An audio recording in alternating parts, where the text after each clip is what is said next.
পূর্বাশার কথায় থমকে দাঁড়ালো জায়ান। বলল, একদম ঠিক বলছেন। সকাল সকাল আপনি এত সুন্দর একটা পদক্ষেপ না নিলে আমি এবং আমার রুমমেটরা একটু শান্তিতে ঘুমাতে পারতাম না। নিজেও ঘুমালেন আর না আমাদের ঘুমাতে দিলেন। এরপর থেকে আর এমন কাজ করবেন না যাতে অন্যদের ঝামেলায় পড়তে হয়। কথাটা বলে জায়ান আবার হাঁটা ধরল সামনের দিকে। চোখ দুটো ছলছল করে উঠল পূর্বাশার। এই লোকটা এভাবে বলতে পারলো তাকে সমস্যা পড়েছিল, কল করে একটু সাহায্যই তো চেয়েছে শুধু। আর একজন মানুষ হিসেবে অন্য একজন মানুষকে সাহায্য করা আমাদের কর্তব্য। আর এ কিনা একটু সাহায্য বিনিময়ে এভাবে বলছে। নিহাত বিপদে পড়েছে বলে এর সাথে যেতে হচ্ছে, নয়তো কিছুতেই এর মুখ দর্শন করতো না সে। মুখের সামনে থেকে খাবারটা নামিয়ে নিল পূর্বাশা। এই ছেলেটা দেওয়ার খাবার সে খাবে না, কিছুতেই খাবে না। এর কথাতে এর দেওয়া খাবার খাওয়ার রুচিবোধ মরে গেছে তার। ছেলেটা চক্ষু আড়াল হলেই খাবারটা ছুঁড়ে ফেলবে ডাস্টবিনে। সে তো আর এই ছেলেটার মতো নাকুচো নয় যে সামনাসামনি কিছু একটা করে কষ্ট দিবে কাউকে। সে লোকচক্ষুর আড়ালে গিয়ে ঝাল মেটাবে তার উপর।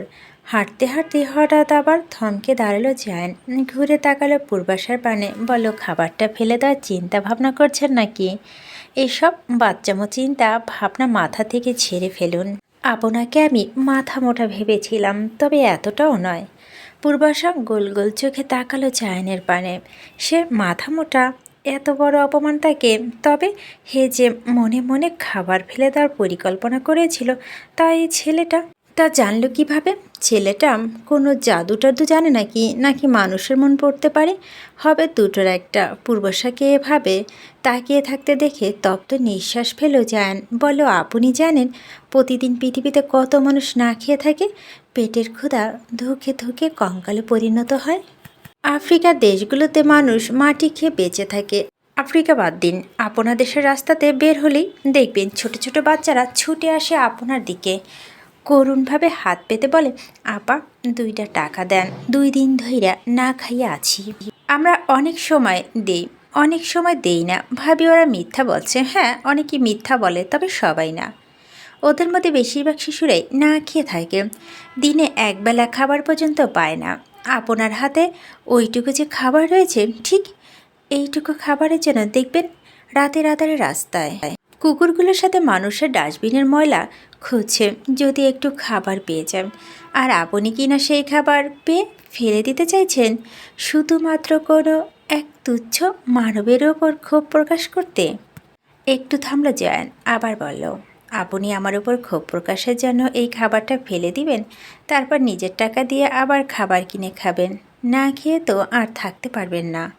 আপনার টাকা যদি একটু বেশি হয়, তবে এক কাজ করুন, আমার ওপর অযথা ক্ষোভ প্রকাশ করতে খাবার না ফেলে এই খাবারটা আপনি খেয়ে ফেলুন। আর যে টাকাটা দিয়ে এরপর আবার খাবার কেনার পরিকল্পনা করেছিলেন, ওটা জমিয়ে রাখুন। কখনো কোনো দুস্থ অসহায় মানুষকে দেখলে ওই টাকাটা দিয়ে সাহায্য করবেন। পূর্বাশা মাথা নিচু করল, হাতে খাবারগুলোর দিকে তাকালো সে। জারের কথাগুলো যেন মন ছুঁয়ে গেল তার। সত্যি তো, এভাবে তো সে কখনো ভেবে দেখেনি। আর এই খাবারগুলো কিনা তার প্রতিনিয়ত না ভেবেই অপচয় করে। লোকটাকে ঠিক যতটা খারাপ সে ভেবেছিল ততটা খারাপ নয়। হাতের খাবারগুলো তুলে ধরল মুখের কাছে, আবারও খাওয়া শুরু করলো সে। কলেজে পৌঁছাতে বেশিক্ষণ সময় লাগলো না তাদের। কিছুক্ষণ পরই জায়ান আর পূর্বাশা এসে পৌঁছালো পূর্বাশার হোস্টেলের সম্মুখে। পূর্বাশা জায়ানের পানে তাকালো, ভদ্রতার খাতিরে বিদায় নিতে চাইল তার থেকে, কিন্তু সেই সুযোগ আর দিল না ওই নাকুচু ছেলেটা। হোস্টেলের সম্মুখে আসতেই কিছু না বলেই চলে গেল সে। তপ্ত নিঃশ্বাস ফেলল পূর্বাশা। এর কাছ থেকে অবশ্য কোনো কিছু আশা করে বোকামি। তার মধ্যে এই ছেলেটা যে তাকে এই সাত সকালে সাহায্য করেছে, সেটাই অনেক। বেলা গড়িয়েছে কিছুটা, যদিও সময়টা এখন সকালেই থমকে রয়েছে দুপুরে গড়ায়নি এখনও। তবে সূর্যটা বেশ উজ্জ্বলভাবে জায়গা করে নিয়েছে আকাশে। গতকালের মতো আজও পূর্বাশা আর বাকিরা সবাই মিলিটারির পোশাকে উপস্থিত হয়েছে কলেজের মাঠে। ঠাঠা রৌদ্রের মধ্যে লাইন দিয়ে দাঁড় করিয়ে রেখেছে সবাইকে। আজ অবশ্য পূর্বাশা সব কিছুর জন্য একদম প্রস্তুত হয়ে এসেছে। আজ আর কোনো অজ্ঞান হওয়া বা ঝামেলা করা যাবে না। মিলিটারির পোশাকে পকেটে ভরে রুটি নিয়ে এসেছে। প্রশিক্ষণের ফাঁকে ক্লান্ত লাগলে বা ক্ষুধা লাগলে রুটি আর পানি খাবে, তাহলেই আবার ফিট হয়ে যাবে আবার। কিন্তু সেই সুখ বুঝি আর সইল না পূর্বাশার কপালে। প্রশিক্ষণ শুরু হওয়ার আগেই প্রধান প্রশিক্ষক বলেন, প্রশিক্ষণের সময় মোবাইল, খাবার বা অন্য কোনো কিছু নিজের সাথে রাখার নিয়ম নেই। কারো কাছে কিছু থাকলে এখনই নিজ দায়িত্বে আমাদের কাছে জমা রাখুন। চমকে উঠল পূর্বাশা। কই, কাল তো এমন কিছু জিজ্ঞেস করলো না বা চাইলো না, তাহলে আজ কেন? কাল হয়তো প্রথম দিন ছিল, প্রশিক্ষণে থেকে পরিচিত পর্ব বেশি ছিল, তাই চায়নি। তাই বলে আজ চাইবে না? সে আর তার কাছে রাখা খাবার কিছুতেই দিবে না। তারপর যদি কালকের মতো অসুস্থ হয়ে পড়ে, আবার মাঠের মধ্যে সবাই সম্মুখে লজ্জায় পড়তে হবে। আবার সবাই ভাববে মেয়েটা রোজ তো অসুস্থ হয়ে পড়ে। প্রশিক্ষণ মাঠে অবস্থানরত যার কাছে যা ছিল সবাই জমা দিল প্রশিক্ষকের কাছে। শুধুমাত্র পূর্বাশা দিল না, পকেটে খাবার নিয়ে ঠায় দাঁড়িয়ে রইল সে। প্রধান প্রশিক্ষক সবার দিকে তাকিয়ে আবার বলল, আশা করছি আপনাদের যার কাছে যা ছিল সবটা জমা রেখেছেন। এরপর যদি কারো কাছে কিছু পাওয়া যায় তবে কিন্তু শাস্তি পেতে হবে। প্রধান প্রশিক্ষকের কথা শেষ হতে জায়ান হেঁটে গিয়ে দাঁড়ালো পূর্বাশার পাশে। শক্ত কণ্ঠে বলল, খাবারটা বের করুন। চমকে উঠল পূর্বাশা। তার কাছে যে খাবার জানলো কিভাবে? না, নিজেকে বাঁচাতে হবে তাকে, নয়তো শাস্তি পেতে হবে আবার। আমতা আমতা শুরু করলো পূর্বাশা। তুতলিয়ে বলল, কিসের খাবার? আমার কাছে কোনো খাবার নেই। কোথাও ভুল হচ্ছে আপনার। জায়ান কণ্ঠটা কিছুটা খাদে নামালো। এরপর বলো, সকালে 2 বার খেয়েছেন, তারপর আবার পকেটে খাবার লুকিয়ে এনেছেন। এত খান, তারপরও মোটা হওয়ার নামগন্ধ দেখছি না। কথাটুকু শেষ করে পরক্ষণে কণ্ঠে আবার শক্ত করলো জায়ান। ধমকে স্বরে বলল, আপনার পকেট থেকে খাবার বের করুন তাড়াতাড়ি। জায়ানের হঠাৎ ধমকে কেঁপে উঠল পূর্বাশা। বুঝল এবার আর রক্ষে নেই তার। তার কাছে খাবার আছে যখন জেনে গিয়েছে এই লোকটা, তখন এই খাবার সে নিয়ে ছাড়বে। ভয় ভয়ে পকেট থেকে খাবারটা বের করল পূর্বাশা, দিল জায়ানের হাতে। জায়ান খাবারটা হাতে পেয়ে আদেশের সুরে বলল, খাবার এনে পকেটে লুকিয়ে রাখা অপরাধে আগামী 1 ঘন্টা মাঠে ঘাস তুলবেন আপনি। আঁখি পল্লব ভারী হলো পূর্বাশার। এখন তাকে এই মাঠে ঘাস তুলতে হবে? সে বেশ বুঝতে পারছে জায়ান ইচ্ছে করে করেছে সব। নয়তো যেহেতু সে জানতো যে তার কাছে খাবার আছে, আগে এসে নিতে পারত। প্রধান প্রশিক্ষক শাস্তি ঘোষণা দেওয়ার পর নিবি কেন? তাকে শাস্তি দেওয়ার জন্য এই নাকুচু ছেলেটা এই কাজ করেছে। এই ছেলেটার সাথে তার কিসের শত্রুতা জানা নেই, কিন্তু ছেলেটা সর্বদা তাকে শাস্তি দেওয়া আর বিপদে ফেলার পায়তারা করে। কিঞ্চিৎ সময় নিল জায়ান। পূর্বাশার পানে তাকিয়ে বলল, লাইন থেকে বেরিয়ে ঘাস তোলা শুরু করুন। পূর্বাশা বেরোলো না লাইন থেকে। মাথা নিচু করে ঠায় দাঁড়িয়ে রইল সে। কেমন লজ্জা লাগছে সবার সামনে তার। এত বড় মেয়ে হয়ে কিনা এভাবে ধমক খাচ্ছে আর শাস্তি নিচ্ছে। সাথে যদি আরও কেউ থাকতো তার শাস্তি ভাগিদার, তাহলে হয়তো এত লজ্জা লাগতো না। কিন্তু পুরো মাঠে এতগুলো শিক্ষার্থীদের মধ্যে শুধুমাত্র সে একা শাস্তি পেয়েছে। এর চেয়ে লজ্জাজনক আর কি হতে পারে? কিছুটা সময় অতিবাহিত হলো। লাইন থেকে পূর্বাশা বের হওয়ার কোনো সম্ভাবনা দেখল না জায়ান। আবারও ধমকে উঠল সে। বলো, কি বলছি শুনতে পাননি? দ্রুত নিজের কাজে লেগে পড়ুন। কেঁপে উঠল মেয়েটা। ছলছল নয়নে লাইন ছেড়ে বেরিয়ে পড়ল সে। মাঠের এক কোণে গিয়ে ছোট ছোট ঘাস তোলা শুরু করলো সে। এছাড়া উপায় আছে কি কোনো?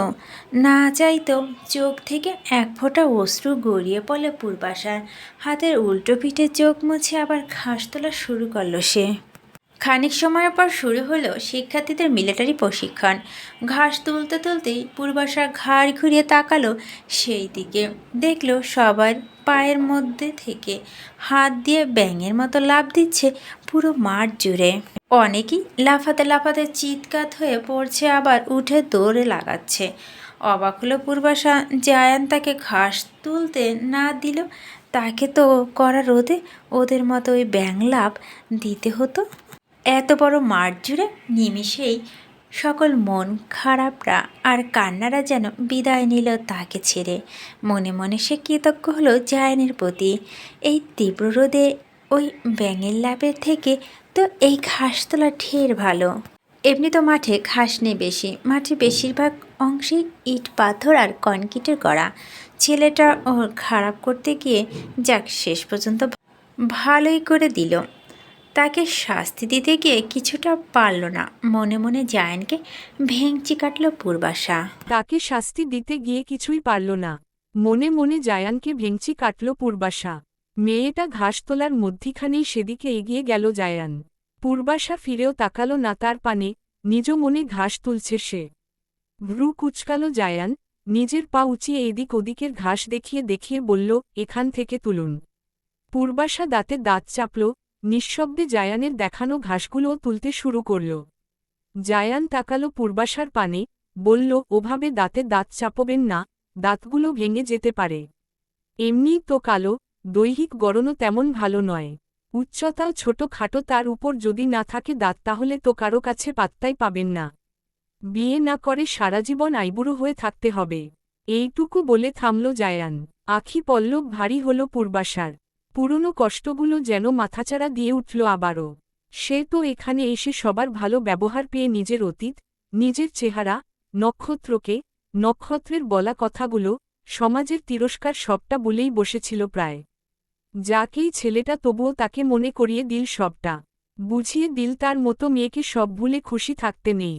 কুৎসিতদের সুখে থাকার, খুশি থাকার অধিকার নেই কোনো। তাদের জন্মই হয়েছে সমাজের তিরস্কার, মানুষের তো বাক্যবান সহ্যের জন্য। পূর্বাশা আর তাকালো না জায়ানের পানে, টাটু শব্দও করল না কোনো। নিচের দিকে তাকিয়ে ঘাসগুলো তুলতে শুরু করল। জায়ান কিছুক্ষণ সময় দাঁড়িয়ে রইল, শীতল দৃষ্টিতে পর্যবেক্ষণ করল মেয়েটাকে, অতঃপর নিঃশব্দেই প্রস্থান করল। তারা চিহ্ন, তারা চিহ্ন, তারা চিহ্ন। সময় গড়িয়েছে। সকালের নরম সূর্যটা বিদায় নিয়ে দেখা দিয়েছে দুপুরের তেজস্বী সূর্যটা। চারদিক কেমন উত্তপ্ত হয়ে উঠতে শুরু করেছে। দেখতে দেখতে দুপুরের খাওয়ার সময়ও হয়ে এসেছে। প্রশিক্ষণের বিরতি দিয়ে খাওয়ার জন্য সময় দেওয়া হয়েছে সবাইকে। একে একে সবাই ক্যান্টিনে গেল খেতে। পূর্বাশাও গেল হাত মুখ ধুয়ে ক্যান্টিনে চলে এলো। ক্ষুধা লেগেছে ভীষণ। মাঠের মধ্যে বসে বসে এতক্ষণ ঘাস তুলতে তুলতে কোমর যেন ব্যথা হয়ে গেছে। পূর্বাশা নিজের খাওয়ার মতো কিছু খাবার নিয়ে বসল সেনজেই ওদের সাথেই। তবে আজ আর সে ভুল করেনি, আজ চপস্টিকের বদলে চামচি নিয়েছে। চামচ দিয়েই একটু শান্তিতে খেতে শুরু করল মেয়েটা। পেট শান্তি তো জগৎ শান্তি। এই মুহূর্তে তার পেটে যেন ইঁদুর দৌড়াচ্ছে। 2-3 চামচ খাবার খেতেই পূর্বাশা হঠাৎই খেয়াল করল কিছু মেয়ে এসে দাঁড়িয়েছে তার পাশে। কালো খাওয়ার সময় দেখেছিল এই মেয়েগুলোকে তার দিকে তাকিয়ে কিছু বলতে আর হাসতে। হয়তো প্রথম দিন ছিল বলে কাছে আসেনি, আজ এসেছে। তবে তাদের সাথে আগ বাড়ি কথা বলল না পূর্বাশা। এমনিই চাপা স্বভাবের সে, নিজে থেকে কারো সাথে পরিচিত হতে পারে না, নতুন মানুষদের সাথে তো নয়ই। ভিতরে ভিতরে কেমন একটা অস্বস্তি কাজ করে তার। এই যেমন এখন এই মেয়েগুলো এসে পাশে দাঁড়িয়েছে, তাতেই কেমন অস্বস্তি লাগছে। নিজের মনের মধ্যে হীনমন্যতায় ভুগছে। এরা আবার তাকে তিরস্কার করবে না তো? এরা তাকে অপমান করবে না তো? তার শারীরিক কাঠামো, চেহারা, গায়ের রং নিয়ে কথা বলবে না তো? নানান ধরনের চিন্তায় জর্জরিত হয়ে পড়েছে মেয়েটা। পূর্বাশার ভাবনার মধ্যেই তার পাশে থেকে একটি মেয়ে ইংরেজি বাক্যে বলল, তুমি কি বিদেশী? পূর্বাশা মাথা তুলে তাকালো তাদের পানে, বলতে চাইল হুম, কিন্তু পারল না। তার আগেই তাদের ভিতর থেকে আরেকটা মেয়ে কেমন নাক ছিটকে বলল, আরে গায়ের রং দেখে বুঝছিস না? এরা আফ্রিকান। ওই যে বলে নিগ্রো নিগ্রো। সাথে সাথেই একযোগে হেসে উঠল সবাই। হাসি থামিয়ে অন্য একটা মেয়ে উঠে বলল, আরে না না, এটা নিগ্রো না। নিগ্রোদের উচ্চতা অনেক বেশি হয়, এর তো তাও নেই। পূর্বাশার চোখ জোড়া ছলছল করে উঠল। সে কালো জানে, কিন্তু নিগ্রোদের মতো অতটা কালোও সে নয়। যদি নিগ্রোদের মতো কালো হতো তাতেও বাকি হতো। নিগ্রোরা কি মানুষ নয়? তাদের কি হৃদয় নেই? অবশ্যই তারাও মানুষ। তারাও আমাদের মতো রক্ত মাংসে গড়া। তাদেরও সুখ দুঃখ হাসি কান্না আছে। আমরা একজন কালো মানুষকে তিরস্কার করতে গেলেই নিগ্রোদের কথা তুলে তিরস্কার করি, যেটা একজন মানুষ হিসেবে চরম নিন্দনীয়। তবে তা বোঝার বোধ বুদ্ধি কোথায় আমাদের? পূর্বাশা আজ আর কিছু বুঝুক বা না বুঝুক একটা বিষয় পরিষ্কারভাবে বুঝেছে, যে কোনো দেশ, জাতি কিংবা সম্প্রদায়ের সকল মানুষ ভালো হয় না। সব স্থানেই ভালো খারাপ দুটো মিলিয়েই হয়, তবে একটু কম, একটু বেশি। এই যেমন তাদের দেশে গায়ের রংটা, খাটো, শুকনা মোটা এসব খুব বেশি ম্যাটার করলেও এই দেশগুলোতে ততটা ম্যাটার করে না। তবে এমন নয় যে একদম করে না, অবশ্যই করে, তবে পরিমাণে কম। হয়তো এসব দেশ আধুনিকতার দিক থেকে একটু বেশি এগিয়েছে বলে এইসব দিকগুলো একটু বেশি এগিয়েছে। বুক চিরে দীর্ঘশ্বাস বেরিয়ে এলো পূর্বাশার। মেয়েগুলোর হাসাহাসিতে আর খাওয়ার ইচ্ছেটাই যেন মরে গেল। একটু আগেও পেটে ক্ষুধা অনুভব করলেও এখন আর অনুভব হচ্ছে না সে ক্ষুধা। প্লেট নিয়ে উঠে দাঁড়ালো সে, চলে যেতে চাইল। কিন্তু এর মধ্যেই কোথা থেকে হুট করে এসে জায়ান তার প্লেটের খাবার নিয়ে পড়ল ওই হাস্যরত মেয়েগুলোর উপর। প্লেটে থাকা খাবারগুলো সব পড়ল মেয়েগুলোর উপর। দ্রুত দূরে সরে গেল জায়ান, অপরাধীর কণ্ঠে বলল, সরি সরি, আসলে একটু তাড়াহুড়োয় ছিলাম তো তাই খেয়াল করিনি, মাফ করবেন। একে তো জায়ান তাদের একজন প্রশিক্ষক, তার উপর ক্লাস টপার, আবার এত হ্যান্ডসাম। মেয়েগুলো যেন মিয়ে গেল, বলতে পারল না কিছুই। শুধুমাত্র সকলের ভিতর থেকে একটা মেয়ে লাজুক কণ্ঠে জবাব দিল, ইটস ওকে, আমরা কিছু মনে করিনি। আপনি মাফ চেয়ে আমাদের লজ্জা দিবেন না। জায়ান ঘাড় ঘুরিয়ে তীক্ষ্ণ দৃষ্টিতে তাকালো পূর্বাশার পানে, অতঃপর আবার মেয়েগুলোর দিকে তাকিয়ে হালকা হেসে বলল, আপনাদের টেবিল তো সম্ভবত এখানে নয়। আপনারা এখানে কি করছেন? মেয়েগুলো অপ্রস্তুত হল বেশ, অপ্রস্তুত ভঙ্গিতেই বলল, একটু পরিচিত হতে এসেছিলাম আর কি। পরিচয় পর্ব শেষ আপনাদের? হ্যাঁ হ্যাঁ, আমরা যাচ্ছি আমাদের টেবিলে। কথাটা বলেই মেয়েগুলো তড়িঘড়ি কেটে পড়ল। জায়ান এবার তাকালো পূর্বাশার পানে, তার হাতে ধরে রাখা খাবারের প্লেটটা কেড়ে নিল মুহূর্তেই, শক্ত কণ্ঠে বলল, যে কথা বলতে পারে না তার খাওয়ারও দরকার নেই কোনো। পূর্বাশা হতবাক হয়ে দাঁড়িয়ে রইল। কে বলেছে সে কথা বলতে পারে না? সে কথা বলতে পারে তো। নিজের গলা পরীক্ষা করার জন্যই সে ডাক দিল সেনজেইকে, বলল, সেনজেই। এই যে সে কথা বলতে পারল, গলা থেকে স্বর বের হল তো। রাতের আধার ঘনিয়েছে, কৃত্রিম সোডিয়ামের আলোয় আলোকিত হয়ে উঠেছে চারপাশটা। পূর্বাশা প্রশিক্ষণ থেকে ফিরে শুয়ে আছে নিজ বিছানায়। দৃষ্টি তার মাথার উপরে ছাদের দিকে। শুভ্র রঙে রঙহীনভাবে রাঙানো হয়েছে সেখানটা। এদেশে সাদাকেই নাকি পবিত্র মনে করা হয়। তাচ্ছিল্যের হাসি হাসল পূর্বাশা। তার জীবনে কোনো রঙের অস্তিত্ব নেই, যে হোক তা ওই বর্ণহীন রং সাদা। তার জীবনে অস্তিত্ব থাকলে শুধুমাত্র অস্তিত্ব আছে ওই অন্ধকারের, কালো রং। অবশ্য তার জীবনের অন্ধকারকে কালো রঙের সাথে তুলনা করাটা ঠিক মানানসই নয়। তার জীবনের কালো রংটা তো ওই মহাকাশে অবস্থানরত কৃষ্ণগহ্বরের মতো, যা শুষে নেয় তার সকল হাসি, আনন্দ, রং। আজ যেন কেন পূর্বাশার নক্ষত্রের কথা ভীষণ মনে পড়ছে। ইচ্ছে করছে ওই মানুষের কণ্ঠস্বরটা একটাবের জন্য হলেও শুনতে, কিন্তু সে অধিকার যে তার নেই। তখনই তপ্ত নিঃশ্বাস ফেলল পূর্বাশা। বালিশের পাশে রাখা মোবাইলা বেজে উঠল প্রবল ধ্বনি তুলে। হাত বাড়িয়ে মোবাইলটা হাতে নিল মেয়েটি। মোবাইলের স্ক্রিনে দেখতে পেল ত্রিশামের জলজলে নামটা। পূর্বাশা ধরল কলটা, মোবাইলটা কানের কাছে ধরতেই ওপাশ থেকে কণ্ঠস্বর পাওয়া গেল ত্রিশামের, বলল, বাইরে আয়। আসছি। কল কাটল পূর্বাশা। পরনের ঢোলাঢালি টি শার্ট আর প্লাজোর উপরেই একটা ওড়না চাপিয়ে বেরিয়ে এলো সে বাইরে। দেখতে পেল ত্রিশামকে, তার পাশে অবশ্য জায়ানও দাঁড়িয়ে রয়েছে। জায়ানকে দেখেই দৃষ্টি নত করল পূর্বাশা। এগিয়ে গেল ত্রিশামের পানে, বলল, কেমন আছো ত্রিশাম ভাইয়া? এই তো আলহামদুলিল্লাহ ভালো। তুই কেমন আছিস? আলহামদুলিল্লাহ ভালো। ত্রিশাম নিজের হাতে ধরে থাকা একটা প্যাকেট বাড়িয়ে দিল পূর্বাশার পানে, বলল, এটা তোর। খেয়ে নিস, শুনলাম খাওয়া দাওয়া ঠিকভাবে করিস না। ত্রিশামের কথায় কিছুটা অবাক হল পূর্বাশা। অবাক কণ্ঠেই বলল, তোমাকে কে বলল? যা।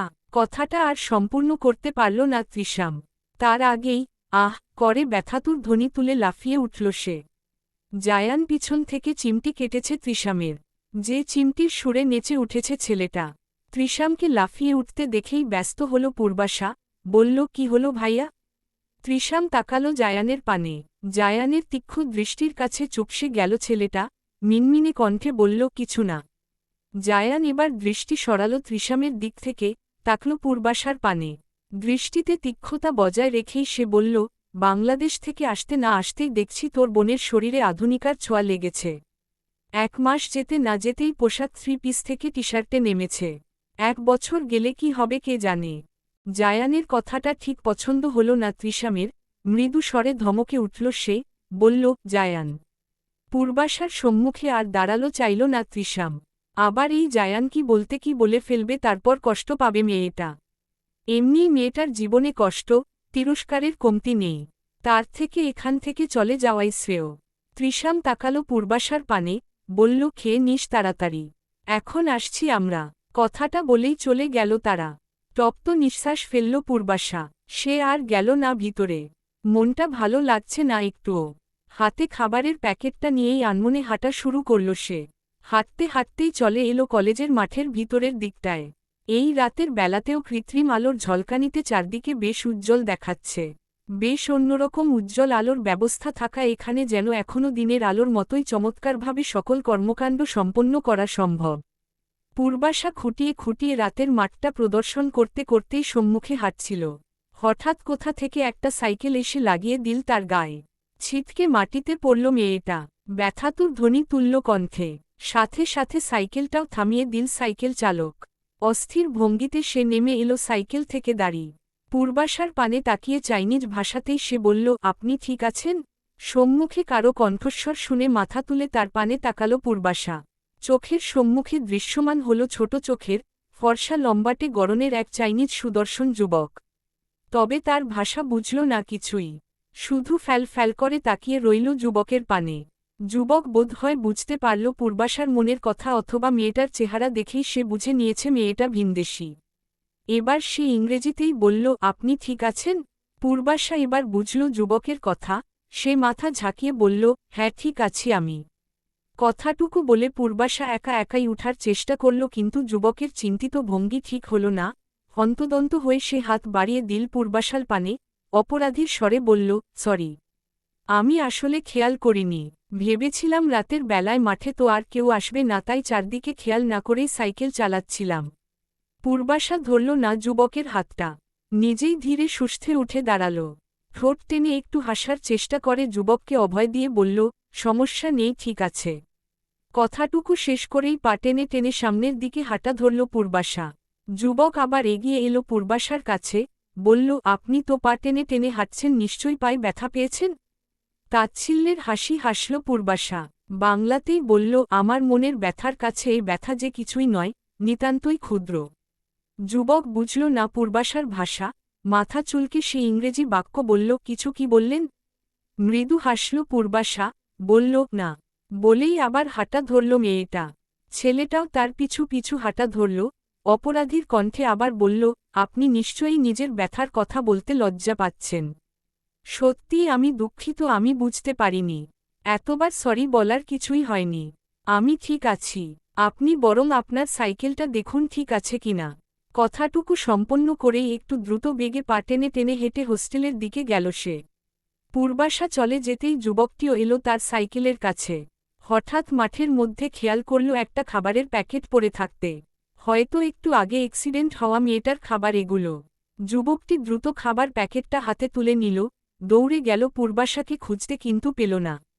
হতাশ হয়ে ফিরে এলো সে। ভোরের আলো ফুটেছে। চারদিকে সূর্যের উজ্জ্বল আলোয় ভরে উঠেছে। রাতের নিস্তব্ধতায় ঘেরা শহরটাও যেন কোলাহলে ভরে উঠেছে, প্রাণ ফিরে পেয়েছে যেন নিজস্বতায়। প্রশিক্ষণের সময় হতেই পূর্বাশা সুজা ওদের সাথেই মিলিটারি পোশাক পা টেনে টেনে বেরিয়ে এলো হোস্টেলের বাইরে। পূর্বাশার পায়ের অবস্থা দেখে চিন্তিত হল সেনজেই, সুজা এবং জেফি তিনজনই। জেফি একটু চিন্তিত কণ্ঠেই বলল, তুমি পারবে তো প্রশিক্ষণ দিতে? জেফির কথার মধ্যেই সুজা বলল, নয়তো আমরা কর্তৃপক্ষের কাছে আবেদন জানিয়ে তোমাকে ছুটি আনিয়ে দিই। তপ্ত নিঃশ্বাস ফেলল পূর্বাশা, দৃঢ় কণ্ঠে বলল, আমি পারব। কথাটা বলে সামনের দিকে তাকাতেই হঠাৎ তার সামনে দৃশ্যমান একটা খাবারের প্যাকেট। চমকে উঠল পূর্বাশা। খাবারের প্যাকেটকে ধরে রাখা বলিষ্ঠ হাতটা অনুসরণ করে সে তাকালো পাশে। এ কি? এ তো কালকে রাতের সেই ছেলেটা, যার জন্য তার পায়ের এখন এই অবস্থা। সে খাবারের প্যাকেট নিয়ে এখানে কি করছে? পূর্বাশাকে অবাক চোখে তাকিয়ে দেখতেই যুবকটি বলল, কতক্ষণ ধরে অপেক্ষা করছিলাম আপনার জন্য। আপনার এতক্ষণে বের হওয়ার সময় হল? যুবকটির কথা শুনে পূর্বাশা যেন অবাক না হয়ে আর পারল না। অবাক সুরেই সে বলল, আপনি? ছেলেটা হাসল একটু, নিজের পরিচয় দিয়ে বলল, আমি লিনিয়ান। কাল রাতে আপনার উপরে যে সাইকেল নামক দানব চালিয়েছিলাম সেই আমি। হ্যাঁ চিনেছি, কিন্তু আপনি খাবার নিয়ে এভাবে এখানে? ইয়ান মাথা চুলকালো, কাচুমাচু করে বলল, আসলে কাল ভুলবশত আপনার খাবার ফেলে এসেছিলেন মাঠে, তাই আর কি। কিন্তু আপনার দেওয়া আবার আমি নিতে পারবো না। এটা তো এক প্রকার আপনার খাবারই। কালকের রাতের খাবারটা বাসি হয়ে গিয়েছিল বলে নতুন করে কিনেছি শুধু। প্লিজ না করবেন না আপনি। পূর্বাশা মুগ্ধ হল যুবকটির ব্যবহারে। এও পুরুষ মানুষ আর ওই জায়ান, নক্ষত্রও পুরুষ মানুষ। পূর্বাশা সৌজন্যসূচক হাসল, বলল, আসলে আজ সকালের খাবার আমি খেয়ে ফেলেছি। আবার খাবো দুপুরে। এই খাবারটা দুপুর পর্যন্ত রেখে দেওয়ার দরকার নেই। তার থেকে আপনি বরং এই খাবারটা রাস্তার পাশে যারা খেতে পায় না বা কোনো প্রাণী অনাহারে আছে তাদের দিয়ে দিন। আমিই দিতাম, কিন্তু আমার এখন প্রশিক্ষণে যেতে হবে। তাই প্লিজ আমার হয়ে এই কাজটা আপনিই করে দিন। ইয়ান মুগ্ধ হল পূর্বাশার কথায়, নরম কণ্ঠে বলল, আপনি খুব দয়ালু প্রকৃতির। ধন্যবাদ। কথাটুকু বলেই পূর্বাশা পা বাড়াল সম্মুখের দিকে। তাকে পিছু ডাকল ইয়ান। থমকে দাঁড়াল পূর্ববাংলা। ইয়ান কিছুটা ইতস্তত কণ্ঠেই শুধালো, আপনার নামটা? পূর্বাশা। এইটুকু বলেই পূর্বাশা আর দাঁড়াল না। ওদিকে প্রশিক্ষণের দেরি হয়ে যাচ্ছে তার। তাই দ্রুত সে প্রস্থান করল সেখান থেকে। পূর্বাশা যেতেই তার নাম উচ্চারণের যুদ্ধে নামল ইয়ান। ভাঙা ভাঙা কণ্ঠে বলল, ফুর ফুর। বেশ কিছুক্ষণ চেষ্টা করলেও সম্পূর্ণ না উচ্চারণ করতে ব্যর্থ হল ইয়ান। শেষ পর্যন্ত অনেক চেষ্টা করে ভাঙা ভাঙা কণ্ঠে উচ্চারণ করল, ফুরভা। তারা চিহ্ন তারা চিহ্ন তারা চিহ্ন তারা চিহ্ন। কিঞ্চিত সময় পরই প্রশিক্ষণের মাঠে পৌঁছাল সবাই। প্রতিদিনের মতোই সবার সাথে লাইনে দাঁড়াল সে। তবে আজ আর সাথে করে আনেনি কিছুই। খানিক সময় পরই প্রশিক্ষণ শুরু হল সকলের। আজ তাদের প্রশিক্ষণের বিষয় হল উচ্চ লাফ। একে একে সকলে এগিয়ে যাচ্ছে লাফ দিতে। পূর্বাশার ভয় করছে ভীষণ। একে তো এই উচ্চ লাফ, দীর্ঘ লাফে স্কুল জীবনে কখনো অংশগ্রহণ করেনি। তার উপর পায়ে প্রচণ্ড ব্যথা। পাটা মুচকে গেছে বোধ হয়। ধীরে ধীরে যত পূর্বাশার সময় এগিয়ে আসছে ততই যেন সংকোচ, ভয় গাঢ় হচ্ছে তার। পূর্বাশার ভাবনার মধ্যেই তার সময় এসে উপস্থিত হল। খুঁড়িয়ে খুঁড়িয়ে এসে দাঁড়াল সে সম্মুখে। মেয়েটাকে খোঁড়াতে দেখেই ভ্রু কুচকাল জায়ান। এর পায়ে আবার কি হয়েছে? কিছু একটা বলতে উদ্যত হল। কিন্তু তার আগেই ভেসে এলো প্রধান প্রশিক্ষকের কণ্ঠস্বর। বেশ চড়া গলায় ইংরেজি বাক্যে সে বলল, মিস পূর্বাশা, আপনার জন্য ছুটির আবেদন করা হয়েছে। আপনি গিয়ে বিশ্রাম করুন। প্রধান প্রশিক্ষকের কথা শুনে অবাক হল পূর্বাশা। তার জন্য আবার কে ছুটির আবেদন করল? সে তো করেনি। ঘাড় ঘুরিয়ে সেনজেই, সুজা আর জাফির দিকে তাকালো পূর্বাশা। তারাও মাথা নাড়িয়ে বুঝালো এ কাজ তাদের নয়। জায়ানও ভ্রু কুচকে তাকিয়ে আছে তাদের পানেই। কিন্তু কথা হল পূর্বাশার জন্য ছুটির আবেদন কে করল? পূর্বাশার ভাবনার মধ্যেই তার দিকে মাঠের মধ্যে দৌড়ে এলো ইয়ান। হাঁপাতে হাঁপাতে বলল, সরি সরি, আমার আপনার জন্য ছুটির আবেদন করতে একটু দেরি হয়ে গেল। জায়ানের দৃষ্টি তীক্ষ্ণ হল। পূর্বাশাও অবাক দৃষ্টিতে তাকালো ইয়ানের পানে, বলল, আপনি আমার ছুটির জন্য আবেদন করেছেন? হ্যাঁ, সকালেই দেখেছিলাম আপনি খোঁড়াতে খোঁড়াতে প্রশিক্ষণের জন্য যাচ্ছিলেন। ভুলটা তো আমারই, আমার জন্যই আপনার পায়ে ব্যথা পেয়েছেন। তাই একটু সাহায্য করতে চাইলাম আপনার, আর কি। এখন চলুন আমার সাথে। কোথায়? মেডিকেল সেক্টরে। ডাক্তার দেখাতে হবে আপনার। পূর্বাশা অপ্রস্তুত ভঙ্গিতে হাসল, বলল, না না, তার আর দরকার হবে না, এইটুকু ব্যথা এমনিই সেরে যাবে। কতটুকু ব্যথা তা তো আপনার হাঁটা চলা দেখেই বোঝা যাচ্ছে। চলুন আমার সাথে। ইয়ানের জোরাজুরিতে শেষ পর্যন্ত মেডিকেল সেক্টরে যেতে রাজি হল পূর্বাশা। তাছাড়া সেনজেই, সুজা আর জেফিও জোর করছিল ভীষণ। পূর্বাশা নিজেই খোঁড়াতে খোঁড়াতে হাঁটা ধরল মেডিকেল সেক্টরের দিকে। ইয়ান নিজের হাত বাড়িয়ে ধরতে চাইল পূর্বাশার হাতখানা। হয়তো তাহলে মেয়েটার হাঁটতে একটু সুবিধা হবে। ইয়ান হাত বাড়িয়ে পূর্বাশার হাত ধরতে যেতেই কোথা জায়ান এসে তড়িৎ গতিতে কোলে তুলে নিল পূর্বাশাকে। হকচকিয়ে উঠল মেয়েটা, সাথে লজ্জিত হল বেশ। মাঠের এতগুলো মানুষের মধ্যে কোলে তুলে নিল এভাবে। সবাই কেমন ড্যাব ড্যাব করে তাকিয়ে আছে তাদের পানে। ওই ছেলেটা ইয়ান, সেও কেমন অদ্ভুত দৃষ্টিতে তাকিয়ে আছে তাদের পানে। এর আগেও অবশ্য একদিন পূর্বাশাকে কোলে তুলে নিয়েছিল জায়ান। কিন্তু সেদিন তো সে অজ্ঞান ছিল, তাই লজ্জা বা ভয় কোনোটাই অনুভব করেনি। কিন্তু আজ তো সে পুরোই সজ্ঞানে রয়েছে। লজ্জায় যেন মাথা কাটা যাচ্ছে তার। তাছাড়া নিজের শরীরে কোনো পুরুষের স্পর্শও ঝংকার তুলছে তার প্রতিটি শিরা উপশিরায়। কেমন অস্বস্তি, জোরতা আষ্টেপৃষ্ঠে ধরে রেখেছে তাকে। বুকের মধ্যেও কেমন ঢিপ ঢিপ শব্দ হচ্ছে। মনে হচ্ছে যেন বুকটা ভেদ করে হৃৎপিণ্ডটা লাফিয়ে বেরিয়ে আসবে এখনই। নিজের ভিতরে একরাশ অস্বস্তি নিয়েই পূর্বাশা জায়ানকে বলল, আমাকে নিচে নামিয়ে দিন। আমি হেঁটে যেতে পারব।